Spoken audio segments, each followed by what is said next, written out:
Topic po natin, 20 best foods na dapat kainin ng senior. Okay, ito yung mga dapat kainin pag tumatanda. Pero kahit bata, di ba, pwede naman kumain nito. Pero syempre pag senior na, focus na tayo sa mga long life tips natin. Nung isang araw, gumawa ako ng video yung mga bawal kainin.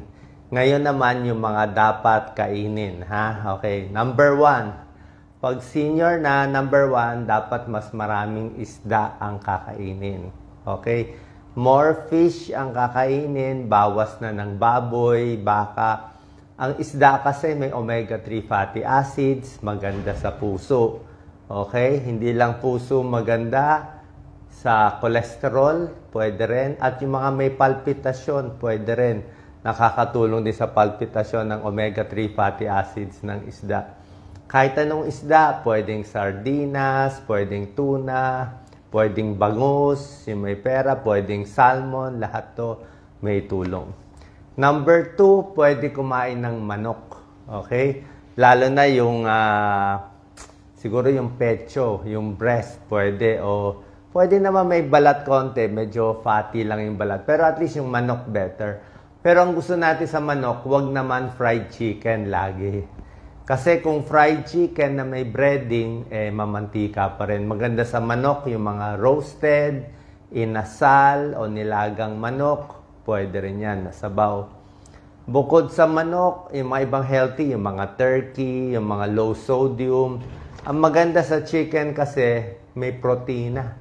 Pampalakas ng muscle, pagbigay ng energy. Pwede yan sa may edad.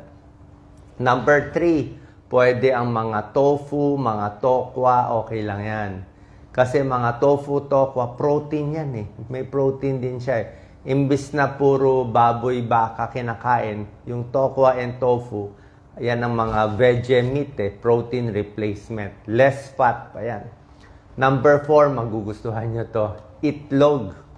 Okay, kahit senior pwede itlog. Pero syempre sa itlog, mas gusto natin egg white. Okay? Ang mga doktor, ang basta may sakit sa katawan, may liver problem, egg white. Puro egg white ang binibigay. Bakit egg white? Mataas sa protein ang egg white. Okay? Tsaka ang itlog, actually pwede rin naman yung egg yolk eh. Kahit medyo mataas sa cholesterol. Ang recommended siguro hanggang 1 egg in a day pwede. Isang itlog sa isang araw. Kung bibilangin mo sa isang linggo, mga 7 itlog, 7 eggs in a week yan. Kahit may konting sakit sa puso, pwede na yan. 1 egg a day lang naman. Depende rin sa luto, imbis na fried egg, pwede rin naman hard-boiled egg. Di ba? Huwag lang yung medyo malasado. Ayaw natin yung pag malasado kasi baka mamaya may bacteria, may salmonella. Mas luto konti yung gitna, pwede. So itlog, napakaganda. Mataas sa protina. Ang itlog may vitamin D. Vitamin D is as in dog. Bihira lang yung may vitamin D na pagkain. Meron ding choline. Ang choline para sa utak nasa itlog din. So, mura pa ang itlog, di ba? So, kompleto siya. Pag wala kayong pera, pambili ng mga mamahaling karne, itlog na lang pwede yan, pampalakas. Number 5, pwede kumain ng mani. Kasoy, peanut, walnut, almond, kasoy, lahat yan pwede. Basta yung mani, meron mga binibenta ngayon yung mga unsalted eh. Yung walang asin, walang mantika, mani lang. Yun talaga maganda. Tapos, mga 30 grams lang, mga konti lang, isang dakot lang ganyang maliit lang. Pwede na yan for the day. Ang maganda sa mani, talagang concentrated siya. Punong-puno siya ng minerals, ng protein, marami siyang sustansya. Yung mani na walang asin, walang mantika, okay din yan sa puso, okay din sa cholesterol, pati sa diabetes, nakaka-prevent din yan. So maganda yan. Kahit buto ng kalabasa, maganda rin yung buto ng kalabasa, basta konti lang. Ang babantay lang natin sa mani, wag lang yung luma o baka yung sira na kasi pag nainitan, ayaw natin. Meron kasing nagmo-molds nag-aamag, ayaw natin yun. Number 6, pwede nyo kainin strawberry. Sa mga prutas, sa Baguio, mura ang strawberry. Napakaganda ng strawberry kasi Ang strawberry and other berries, wala tayong ibang berries dito, yung mga blueberry, cranberry. Pero ang strawberry, anti-cancer siya. May anti-cancer property, may antioxidant ang strawberry, may fiber, may vitamin C, at mababa siya sa calories. Like sa Baguio, pag ang strawberry doon, hindi mo nalalagyan, matamis na siya. Yun talaga healthy. Number 7, pwede mo kainin ito, pampahaba ng buhay. Mansanas, apple. Okay? Apple, very healthy. Kaya nga sinabi, an apple a day keeps the doctor away. Mansanas, bakit? Low calorie. Kung gusto mo ng pampapayat na prutas, mansanas. Para sa diabetes, mansanas din. Ang baba ng glycemic index ng mansanas. Pag gutom ka, magmansanas ka. Pag stress ka, amuyin mo lang yung apple. Apple smell, apple scent, pamparelax. Pag nagpa-panic attack, mag-amoy ng apple. Apple, nakakabusog. Isang apple, 100 calories din lang siya. So, maganda siya. Pears, pwede rin. Apple, tapos yung balat ng apple, hugasan lang maigi. Pwede mo kainin konti nung balat. Kasi nasa balat yung fiber, yung pectin. Good for digestion, anti-inflammation, good for the heart. Ang baba lang ng sugar niya. So, hindi ko sinasabi apple juice. Apple juice, matamis na yon, may asukal na yun. Apple mismo. Diba? Actually, saging din pwede. Pero yung saging, wag lang masyado marami. Mga 1 to 2 bananas lang. Tapos, wag din yung overripe. Wag din yung sobrang tamis. So, konti lang ang prutas kasi naman okay. Apple, pears, saging. Oranges, pwede rin. Yung mga natin, citrus fruits. Orange, dalandan, suha, lemon, calamansi. Kaya lang, pag ginawa mong calamansi juice, lalagyan pa sukal, matamis. Pero orange mismo, dalandan, pongkam, maganda yan. Vitamin C, super ganda. Bibili ka pa nga ng tablet ng vitamin C. Ito, kakain ka na lang ng orange, parang uminom ka na ng 1 tablet ng vitamin C. Ang taas ng vitamin C ng orange mismo, lalo na may pulp, yung balat, pag kinain mo, may fiber yon, maganda. Yung fiber ng mga prutas, pampababa ng cholesterol. High fiber, high potassium. Pinapawisan, di ba? Low potassium, deadly, nakamamatay. At yung apple, may polyphenol. Polyphenol sa apple, orange, marami din. Good for the skin, immune system, ang orange kasi vitamin C, di ba? Para hindi magkasakit, hindi magkasipon. Number 9, nakakalimutan nyo na prutas to, avocado. Avocado, fatty siya, pero healthy fats ang avocado. Meron siyang monounsaturated fats. Good fats siya, kaya fatty pero napakasarap. Para makain, siguro konting-konting asukal lang. Konting-konting matamis lang. Pero avocado mismo, maganda. Although high calorie siya. High calorie pero very healthy yan. Maganda sa puso, vitamin, minerals, good fats. Monounsaturated fat. Hindi ko sinabi itong mga pagkain unli na lahat kakainin mo. Avocado siguro isang slice. Okay na yan. Number 10, ito ang dapat mong araw-arawin. Number 10, ito, pampahaba ng buhay. Itong number 10, green leafy vegetables. Lahat ng gulay, lahat ng talbos, di ba, meron tayo. Marami, kahit yung sa ampalaya, kangkong, spinach, di ba? Meron naman mga mura dyan. Broccoli, pechay, pwede na pechay. O kung gusto mo, spinach, may iba, lettuce, pangmayaman, mga kale, di ba? So, lahat ng green leafy vegetable, nakita nila, pag kumain ka ng gulay, dapat sang araw 2 tasa. 2 tasa sa ordinaryong tao. Kung malaking tao ka, lalaki, 3 tasa. 3 tasang gulay every day. Huwag lang mamantika, huwag mo na lagyan ng maraming taba na sahog. Basta gulay lang, lagyan mo bawang, kamatis, sibuyas, okay na yon. So, green leafy vegetables, pampahaba ng buhay. Green leafy vegetables, sa pag-aaral, bawas cancer. Halos lahat ng cancer na babawasan niya. Cancer sa bituka, cancer sa tiyan, cancer lahat. Kung marami kang bisyo, naninigarilyo, uminom ng alak, kumain ka maraming gulay, baka makontra konti.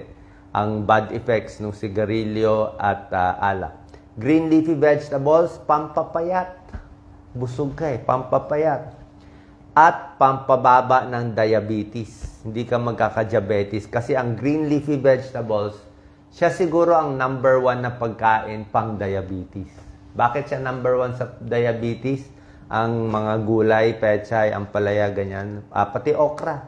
Diba sa diabetes, ampalaya and okra may tulong Ampalaya may component siya na para din sa diabetes. May special component siya. So, bakit siya number 1 sa diabetes? Number 1 na magandang green leafy vegetables kasi mababa ang glycemic index niya. Glycemic index, ito yung number na nagsasabi gaano kabilis ma-absorb ang sugar sa katawan para tumaas yung blood sugar mo. So pag ang glycemic index mo 100, sobra taas yan. Glycemic index mo 15, maganda yan. 50 sa gitna, balance lang yon. Ang gulay, ang pinakamababa, isa sa pinakamababa, 15 lang ang glycemic. So, kahit ang dami mo kainin gulay, hindi tataas blood sugar mo. Ang pampataas talaga yung mga kanin, soft drinks, tinapay, donut, yun talaga, shoot up ka agad. Number 11, broccoli, cauliflower. Oo, bakit mahal ang broccoli? Cauliflower, a little less, no? Ang tawag dito, cruciferous vegetables. Ang inaral ko dito sa broccoli, anti-cancer siya. Top siya. Parang mga superfoods to na pang anti-cancer. Strawberry, broccoli, yan talaga. May mga pag-aaral sa Amerika yan. Department of Agriculture, less cancer. Kaya pag nakakita kayo ng broccoli o strawberry, kainin nyo. Kasi anti-cancer yan. Oo. Medyo mahal lang nga. Diba? Fiber, vitamins, antioxidants. Number 12, magandang kainin sa senior. Actually, sa lahat ng tao to, hindi naman pang senior Pero sa senior kasi, dapat ito ka na kasi. Kasi gusto mo na mababuhay mo Pero pag teenager ka, gusto mo pa kumain, gusto mo pa magbara konti yung ugat mo, di pwede ka muna lahat ng gusto mong fast food. Pero kung bata ka pa, gusto mo na rin healthy, okay na to. Number 12, carrots. Ako nga, almost every day uminom ako carrot. Carrot juice, carrots. Bakit maganda ang carrots? Kita mo naman yung kulay ng carrots. Very orange. Ang ganda ng kulay ng carrots. May beta-carotene ang carrots para sa mata. Diba? Bababa bad cholesterol mo. Diba yung mga may cancer? Yung mga may cancer, carrots ng carrots. Actually, pag may cancer na, medyo hindi na effective yung mga juicing natin. Pwede pa rin. Pero pinakamaganda tong mga juicing natin with carrot juice, apple carrot juice, yung wala pang cancer, yung wala pang sakit. Bago pa umabot sa cancer, umiinom na nito o kumakain na nitong carrots, prutas at strawberry para makaprevent siya sa breast cancer. Yes, yung carrots binibigay. Number 13, pwede beans. Beans. Yung mga munggo, pwede yan. Diba? Munggo. Munggo, talbos ng ampalaya, napakaganda, healthy, mura pa. Diba? Pang mahirap na high fiber, high protein. Diba? Biro mo, beans lang may protein ka.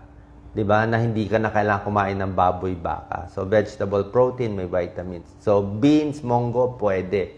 Kahit may arthritis, wag matakot, 1 cup lang, pwede yan, beans. Number 14, sweet potato, kamote, di ba? Bakit natin sinasabi pag bagsak sa school kamote? Hindi, maganda ang kamote. Ang kamote, kita mo ang kulay niya, yellow, di ba? Minsan may pagka-orange ang kamote. Ang ginawa ng Diyos, basta makulay, masustansya. Makulay yung kamote, yung carrots, makulay. Pwede yan. May fiber, may vitamins. Maganda sa digestion. Maganda sa baga ang kamote. Good for the lungs. Number 15, superfood din to, kamatis. Ako, kamatis. Sobrang health. Kamatis, di ba? Bakit? Antioxidant, lycopene. Di ba? Sa ketchup. Ang problema ko lang sa ketchup, ang problema sa ketchup kasi maalat Very salty. Kaya yung mga may kidney problem, bawal ang ketchup. Maalat siya, hindi mo lang alam. Ang daming salt, minsan pa may sweet blend, maraming sugar. Oh, pero healthy naman. Pero mas healthy yung kamatis mismo. Pag tomato sauce kasi nahaluan na ng mga dagdag. Pero yung kamatis mismo, lagyan mo ng konting mga sibuyas, lagyan mo konting asukal, konting patis. Konti-konti lang. Yan, favorite natin yung kamatis eh. Hindi pwede maraming patis. Kamatis para sa puso, lycopene, antioxidant, diba? Carrots, kamatis sa mata, maganda rin. Okay, huwag kakalimutan to. Number 16, whole grain. Yung mga high fiber, mga oatmeal, pampababa ng cholesterol, oatmeal. Brown rice, pwede naman white rice gusto mo. Wheat bread, pwede mo white bread. Minsan kasi hindi tayo sanay sa brown rice, wheat bread. Mais, konti-konti, pwede naman. Oo. Pero itong mga whole grain, brown rice, wheat bread, oatmeal, pwede sa cholesterol, pambababa ng diabetes. Yan, yung mga may tulong dyan. Number 17, low-fat milk. Kung gatas, low-fat na lang. Diba? Kasi healthy ang gatas eh. Pero kung takot ka tumaba, doon na tayo sa low-fat, lalo na pag senior na tayo. Iwas tayo sa gatas na maraming halo Yung maraming kasing gatas na flavored yung nilagyan na strawberry, ang daming asukal, alanganin tayo doon. Number 18, yogurt. Okay? Yogurt, healthy, pero wag yung yogurt na maraming flavored yogurt, matatamis. Tingnan nyo rin, yung mga plain yogurt lang, yung medyo maasim-asim, yun na mas maganda. Number 19, tsaa. Lahat ng inumin mo, tsaa, green tea, herbal tea, chamomile tea, chrysanthemum tea. Tsaa, kita mo sa Japan, 'di ba? Puro tsaa, mainit. 'Di ba? Mainit na tsaa. Antioxidant, green tea, anti-cancer, pamparelax, chamomile tea, relax, pampatulog, tsaa. Yan ang habit sa hapon.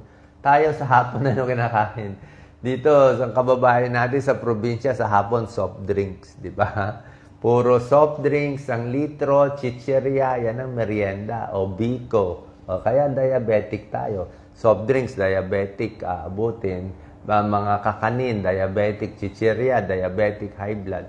Sa ibang bansa, kita mo, anong merienda nila? Tsaa. Diba? Tsaa, konting mga matatamis, malilit lang, pero more tsaa sila. Number 20, last, the most important, tubig. Diba? Dapat maraming tubig. 8 hanggang 10 baso. Pag senior, siguro pwede mga 8 baso. Hindi ko nahahabulin yung 12 glasses unless lagi na initan ng senior. Senior, mga 8 basong fluid or water in a day. Pero ang difference lang sa senior, mas gusto ko, naka-space na yung pag-inom. Hindi yung isang upuan, 2 baso. Pwede isang upuan, 1 baso. After 1 hour, 1 baso ulit. O kalahating baso, pa konti-konti. Anong klaseng fluid? Pinakamaganda kasi tubig. Tubig or tsaa, counted na rin yon. Tubig na rin yon. Pag ginawa mong kape, black coffee. Pag ginawa mong buko, hindi ko sinama buko eh. Buko healthy, kailan nakakataba eh. Kasi siyempre senior kasi marami sa senior tumataba. Ang problema natin sa senior, dapat talaga bawas calorie.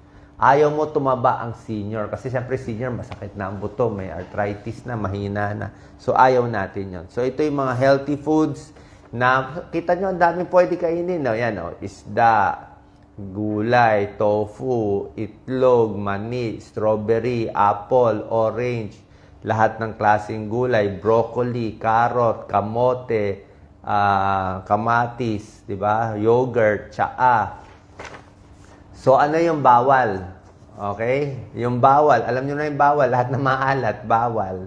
Sobrang tamis, di ba? Wala akong binanggit na cake, wala akong binanggit na pastry, o croissant, wala akong binanggit na mga cookie, na mga matatamis, wala akong binanggit na taba ng baboy o pork chop, wala akong binanggit na alcohol, lahat ng mga bad alcohol, sobrang kape pwede siguro 2 cups, wag lang naman 6 cups. Bawal ang hilaw Hilaw bawal. Ayan, bawal ang hilaw na karne, Basta may dugo-dugo, lutuin nyo, hiwain nyo. Bawal ang may dugo-dugo, lalo na sa senior. Kasi pag ang senior nagtae, delikado. Pag kayo, 30 years old, nagtae, mabubuhay naman kayo. Pero pag senior nagtae, delikado. Baka maubusan ng tubig sa katawan. Mas mahina kasi katawan. Bawal din yung madidikit sa senior, madidikit. So bago pala kumain, inom muna ng 2 lagok ng tubig. Very important. Senior, mahirap na lumunok. Senior, madalas na masamid. Bakit? Umihina dito eh. Mahina. Ang senior, mas konti ang laway. Mas konti ang laway ng senior. Kaya kita mo, laging dry mouth. Kasi nga, tumatanda eh. So, dapat inom muna 1-2 basong tubig. Lagok muna para madulas dito bago kumain ng madidikit. Kasi baka magbara. Tsaka pagkain, mas maliliit ang hiwa. Ha? Mas dahan-dahan, hindi pwede lalamon ng marami, hindi na tayo bata, kakain ka ng marami, baka mabangungot tayo. Okay? Yung mga spicy, masyado, iwas na. Mamantika, mas spicy, yan yung mga pambatang pagkain, iwas na. Doon na tayo sa mga lugaw-lugaw, sabaw-sabaw, mas healthy na kakainin. Diba? Parang sa Japan, tapos pa konti-konti lang. Okay? Sana po nakatulong to. Yung mga dapat kainin ng senior, at nabanggit ko rin konti, meron akong another video na gawa na nung isang araw, yung mga bawal kainin ng senior.